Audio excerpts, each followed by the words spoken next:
scale up systematically. By this point, you should be getting used to acting in a more disciplined way. You should be doing the things that you need to do that are absolutely crucial to your success.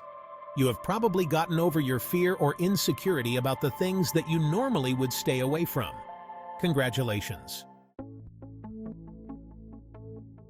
But the problem is, you can't become a disciplined person by choosing to practice self-control once in a while or most of the time. You're going to have to do it all the time. This sounds impossible, but with the right system, you can get there sooner rather than later. By this point, it should already be clear to you that scaling up discipline is all about stepping up when things have become easy. For example, maybe you used to park right next to the entrance at your local grocery store. After a few weeks, you may have managed to park fairly far away. This is great, but you shouldn't stop there. Things may be comfortable at this point. You may be thinking that this is a comfortable distance, and you're taking your time, parking at the farthest point away from the entrance. When you scale up systematically, you focus on when things get easy. Believe me, walking from where you've parked now to the front door of your corner grocery store would have been unthinkable a few months or weeks ago. Now you're able to do it, and it seems easy. Well, this is precisely the point where you scale up.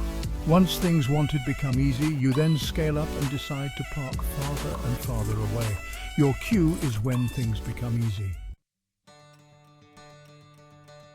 This also applies to workout. Maybe you are lifting 10-pound weights. Increase the intensity of your workouts by stepping up the number of repetitions you do. Next, scale up the weight of the dumbbells and bars you are lifting. When you are practicing discipline with food, you may want to increase the number of foods you choose not to eat.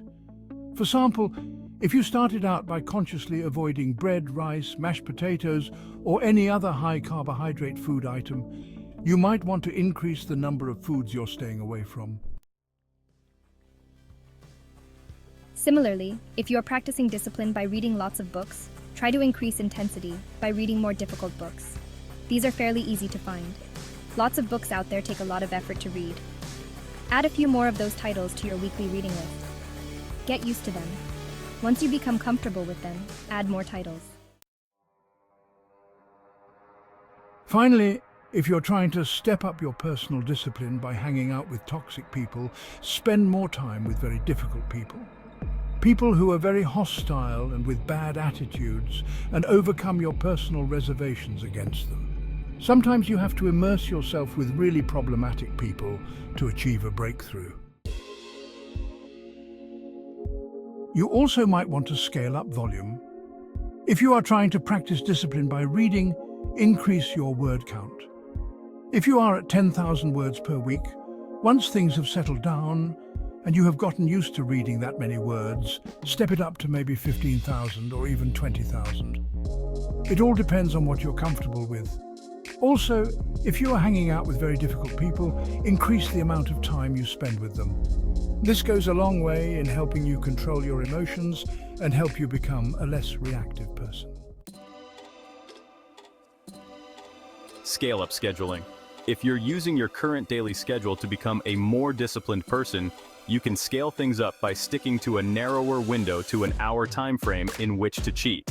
People are able to stick to a fixed schedule because they have a fairly wide window of when to show up or when to do certain things. You can scale up the discipline that you're getting from your daily schedule by narrowing this window. Previously, you needed to be somewhere between 4:30 and 5 o'clock. You can narrow that between 4:40 to 5 o'clock, then scale it up to 4:50 and 5 p.m. The bottom line here is quite simple.